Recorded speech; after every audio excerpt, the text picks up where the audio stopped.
दोस्तों, सबसे पहले इस पावन धरा पर आप सभी जितने भी हमारी भाई बहन हैं अलग अलग प्रांतों से आए हैं, यूँ कहिए कि हिंदुस्तान का आप एक पार्टिसिपेशन कर रहे हैं। आपका दिल की गहराई से बधाई और अभिनंदन। मैं बात लास्ट में ताली की जरूरत होगी तो मैं बता दूंगा, अभी चुपचाप आप लोग सुनिएगा क्योंकि ये टोटल आपका लाइफ ट्रांसफॉर्म करने का सेशन चल रहा है।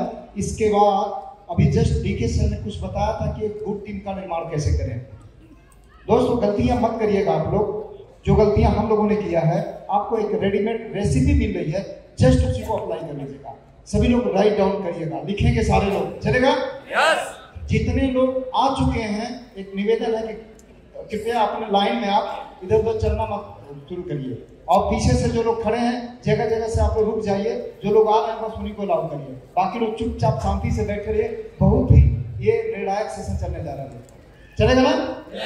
चलिए, सबसे पहले मैं आपको बताना चाह रहा हूँ, आप अपने आप को मानते हैं जैसे कुछ लोग भाग्यवादी होते हैं, तो भाग्य आपके साथ है क्योंकि बिजनेस आपने ज्वाइन भी किया और यहाँ आ भी गए। मैं एक फिजिकल डेटा दे रहा हूँ, लास्ट मौके पर कुछ लोगों ने कोशिश किया था, टिकट का भी रिजर्वेशन था, लेकिन किसी भी वजह से कट गए।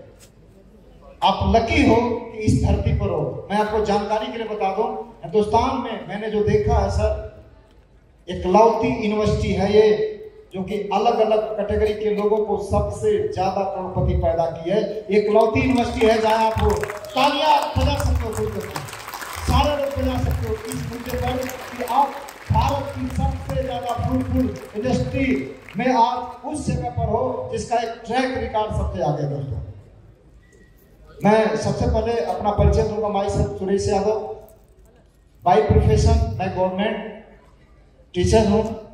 मैंने स्कूलिंग किया अपने आजमगढ़ सिवली नेशनल कॉलेज से, मैंने एमएससी किया। Jaunpur Raja Harpal Singh PG college Singapore से मैंने बीएड और एमएड किया। फिर बीटीसी होता है जिला शिक्षा प्रशिक्षण संस्थान से, वहां से मैंने किया। आगे की स्कूलिंग के लिए मैं इलाहाबाद चला गया था, मेरे फादर जी ग्राम विकास अधिकारी थे, उन्हीं के गाइडलाइन में मैंने अपनी पढ़ाई किया। दोस्तों, 18 महीने इलाहाबाद रहने का सौभाग्य मिला मुझे, और मैं बिल्कुल एक पर्पसफुल एक्शन के लिए वहां गया था। मुझे कोई कालिदास और तुलसीदास नहीं बनना था। परिवार में इनकम के दो स्रोत थे, एक था खेती और दूसरी नौकरी। नौकरी अच्छी लगती थी क्योंकि बाबूजी हमारे ग्राम विकास अधिकारी थे, उन्हीं को आइडियल मान करके मैंने शुरुआत किया, और 18 महीने में मैंने 14 रिटर्न्स निकाला। दोस्तों, मेरे मऊ जनपद का आज भी कुछ रिकॉर्ड है परिणाम। ऐसा नहीं कि मैं बहुत तेज था, मैं फोकस था। मतलब ऐसा नहीं कि मैं इधर उधर कभी इसको ट्राई किया कभी उसको ट्राई किया। जिसको ट्राई किया उसका अंजाम तक मैंने पहुंचाया। ये मेरी लक कह लीजिए या परिवार का संस्कार कह लीजिए। तो इसलिए मेरा सेकेंड रैंक था ग्राम विकास अधिकारी, मैंने ज्वाइन किया। दोहरी घाट एक जगह पड़ती है। फाइनली पिताजी के कहने पर मैंने रिजाइन किया, और रिजाइन करने के बाद मैंने एज ए टीचर अपने कैरियर की शुरुआत किया, और आज जिस विद्यालय में मैं पोस्ट हूँ उस विद्यालय का समस्त कार्यभार मेरे पास है। और इस बिजनेस को हम लोगों ने पार्ट टाइम एक जो भी है, बट मैंने देखा तो करीब करीब 27 प्रांतों में ये अपने परिवार फैली हुई है हमारा जो ऑर्गेनाइजेशन है। आपको सुनने के लिए बाध्य होना पड़ेगा आज, इसलिए कि आपके सामने बहुत बड़ी चैलेंजिंग है।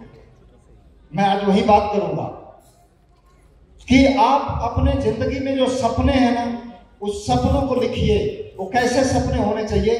जो लीगल और मोरल होने चाहिए। लीगल का मतलब जो इंडियन कॉन्स्टिट्यूशन आपको अलाउ करता है। एक डेमोक्रेटिक कंट्री में एक व्यक्ति को जो हासिल करने का अधिकार है, उस तरह के सपनों को आप राइट डाउन करिए। सेकंड, आपका जो मोरल है नैतिक रूप से सही होना चाहिए। बहुत सारी चीजें कानूनी रूप से सही होती हैं, लेकिन नैतिकता उसको अलाउ नहीं करती है। उस तरह के पैरामीटर के आप सपने राइट डाउन करिए, लिखिए। जाने के बाद मैं बताना चाह रहा हूँ, जानना बड़ी बात नहीं है, उस चीजों को मानना बहुत बड़ी चीज है। तो जाने के बाद आप एक्शन करिएगा इस पर। इसके बाद आप डिसाइड करिएगा। आपके पास ढेर सारे रिसोर्सेज हैं, स्पेशली जो मैं जानता हूं, मिडिल वर्ग के पास रिसोर्सेज की जहां तक बात है, या तो नौकरी है या छोटे मोटे रोजगार हैं। हम किसी उद्योगपति परिवार के बच्चे नहीं हैं। क्या मैं सही कह रहा हूं? तो हम जिस पारिवारिक पृष्ठभूमि से बिलोंग करते हैं, मेरे दोस्त, आप चेक करिएगा कि जो आपके रिसोर्स हैं क्या आपके सपने पूरे कर देंगे क्या। मेरा टॉपिक है आरसीएम क्यों करें और आरसीएम क्यों करें, कैसे करें, ये दो टॉपिक है मेरे पास। मैं आज बात करूंगा कि आरसीएम इसलिए करना चाहिए क्योंकि आपके पास ऑलरेडी बहुत सारे और भी काम हैं, लेकिन दोस्त ईमानदारी से आप उसका एनालाइज करेंगे ना तो आपके सपने नहीं पूरा करेंगे वो। आप चेक कर लीजिएगा, मैंने देख लिया था और जब मैंने देखा था तो इसके बाद मैंने रिजाइन किया था ग्राम विकास अधिकारी कि मैं सिविल सर्विस की तैयारी करूंगा दोस्त। लेकिन जब मैं देखा कि वो भी तो एक बाल्टी ही है, वहां भी सपने नहीं पूरे होने हैं, इसलिए मैंने उसको रिजाइन करने के बाद टीचिंग ज्वाइन किया था कि हाँ समय मिलती है खूब तैयारी करेंगे और बड़ा नौकर बनेंगे। लेकिन जब इसको मैंने देखा, इस अभियान को मैंने देखा तो मैंने डिसाइड किया कि दोस्त मेरी मंजिल तो कुछ और ही है। इसके बाद मैंने डिसाइड किया और परिणाम आज आपके सामने है। तो मैं कहना ये चाह रहा हूं कि आप ऑनेस्टली आप एनालिसिस करिएगा। मैं दो तरह से बातें करूंगा कि आरसीएम क्यों करना चाहिए, by principle and by example. सिद्धांतों से हम रिलेट करते हैं, हम अपने अगल बगल देखते हैं कि जो ट्रेंड चल रहा है हम उसमें अपने आप को शिफ्ट करते हैं। मैं सही कह रहा हूं? वैसा मैं कोई भाषण नहीं दे रहा हूं, मैं टू वे बात करूंगा। आप फिजिकली और मेंटली यही रहिएगा। मैंने टेस्ट किया है, मैं पढ़ा करके कुछ लड़के हमारे 100% लाते हैं, कुछ 50%, कुछ 3-4% भी लाते हैं और सब प्रेजेंट रहते हैं क्लास में। तो डेटा निकल कर क्या है कि फिजिकली है, मेंटली नहीं है।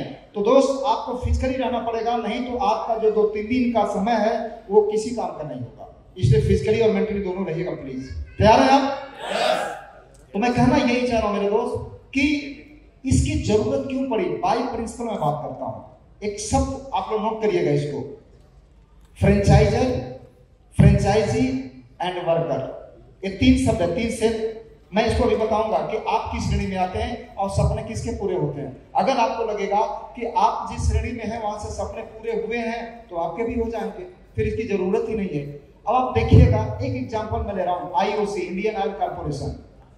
इंडियन ऑयल कॉर्पोरेशन ने, मैंने एक स्टडी किया था, एक डेटा स्टडी करा था उसका, फिर मैं चौंक गया।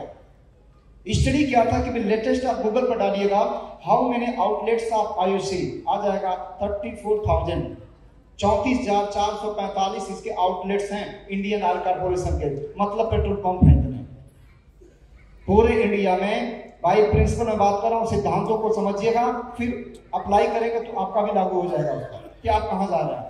जहाज में चाहे बूढ़ा बैठे चाहे जवान बैठे, वो अपनी स्पीड से सबको लेकर के जाएगा क्योंकि वो प्रिंसिपल है। तो अब आप समझिएगा इस पूरे प्रोजेक्ट में कि इंडियन ऑयल कॉर्पोरेशन ने 36,445 आउटलेट्स खोला, वो फ्रेंचाइजर है। मैंने शब्द बोला था फ्रेंचाइजर। सेकंड, वो जो 36,445 लोग हैं वो फ्रेंचाइजी है। वो पेट्रोल पंप के मालिक जो हैं वो क्या है? फ्रेंचाइजी हैं। क्या है? मैं बोला टू वे कम्युनिकेशन होगा मेरे दोस्त, आप लोग इसमें फिजिकली और मेंटली साथ दीजिएगा। वो फ्रेंचाइजी है, लेकिन उस पेट्रोल पंप पर जो लोग काम करते हैं वो वर्कर लोग हैं। अब आप समझिएगा, मैं सिद्धांत की बात कर रहा हूं। एक वर्कर सपोज करिए 10 घंटे काम करता है और 10 वर्कर रखा है उसने, तो 10 लोगों ने मिल करके काम किया। तो एक छोटा सा जो ऑर्गेनाइजेशन, जैसे बार बार बताता आप नेटवर्क बिल्ड करो, अरे काहे को नेटवर्क मत बिल्ड करना, आप समझ जाओगे कि मुझे क्या बिल्ड करना चाहिए। अभी समझ में आ जाएगा आपको, अभी समझ में आ जाएगा। जिसका कोई ऑर्गेनाइजेशन नहीं है उस वर्कर का, उसके लिए घंटा कितना है? 10। एक दिन का अगर वो व्यक्ति 200 रुपये पाता है तो 30 दिन का कितना पाएगा? 6,000। अब 6,000 में कौन से सपने पूरा करेगा आप अंदाजा लगा लीजिएगा। सेकंड, अब फ्रेंचाइजी पर आ जाइए। फ्रेंचाइजी को जो फ्रेंचाइजर देता है फ्रेंचाइज, उसको परचेज करने वाला फ्रेंचाइजी होता है। मैं एक एग्जांपल लिया आईसी का, बट जो भी मल्टा मैनेजर है भाई साहब वो सब के सब फ्रेंचाइजर है। वो अलग की बात है कि उनकी एकेडमिक क्वालिफिकेशन कुछ भी हो, बट फाइनेंशियल क्वालिफिकेशन टॉप पर उन्हीं की होती है जो फ्रेंचाइजर है। याद रखिएगा, एक फ्रेंचाइजी जो पेट्रोल पंप है उसने 10 लोगों को ऑर्गेनाइज करके अपने यहाँ काम दिया, तो उसके लिए 10 × 10 करिए तो काम कितना हो जाएगा? 100 घंटे। अब चलिए तीसरे लेवल पर आ जाते हैं। अगर 34,000 ही आउटलेट्स मानिए petrol pump Indian oil corporation के, और 100 घंटे से काम करिएगा तो कई घंटा काम होता है? 34 लाख घंटे काम होता है। बात समझ में आ रही है? चलिए, एक फार्मूला होता है, मेरे को जब समझ में आया था I बराबर RT, इनकम बराबर रेट इनटू टाइम। इस दिन मैंने फार्मूला को देखा भाई साहब, उसी दिन मुझे समझ में आ गया कि अगर तेरे को इस मृत्यु लोक में पैसा कमाना है तो टाइम को मल्टीप्लाई करना पड़ेगा। लेबर के पास, वर्कर के पास कोई तरीका ही नहीं है कि 24 आवर को तोड़ पाए, और हमारे पास पैसा भी नहीं है कि हम कोई ऑर्गेनाइजेशन खड़ा कर पाए। बात समझ में आ रही है?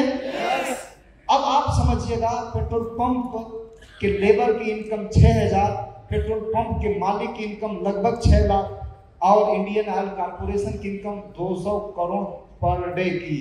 बात समझ में आ रही है? अलग की बात है कि वो एकेडमिक क्वालिफिकेशन जिसमें मेरे को भी नाज था, तो मैं बहुत सारा पढ़ा लिखा हूँ, शुरू में मेरे को भी ईगो था, लेकिन जब फाइनेंशियल नॉलेज समझ में आई तो उसी दिन मेरी नशा उतर गई। मैं समझ में आ गया कि मुझे क्या करना चाहिए। आप किसी साधारण क्लास में नहीं बैठे हो माय डियर फ्रेंड्स। नौकरियों के लिए बहुत सारे लोग लाइन में लगे हुए हैं, हम लाइन में लगे हैं कि इस नौकरी को मैं कब छोड़ूं। मैं आपको बता दे रहा हूं कि मेरी तैयारी चल रही कि इसको हम लोग कब छोड़ें।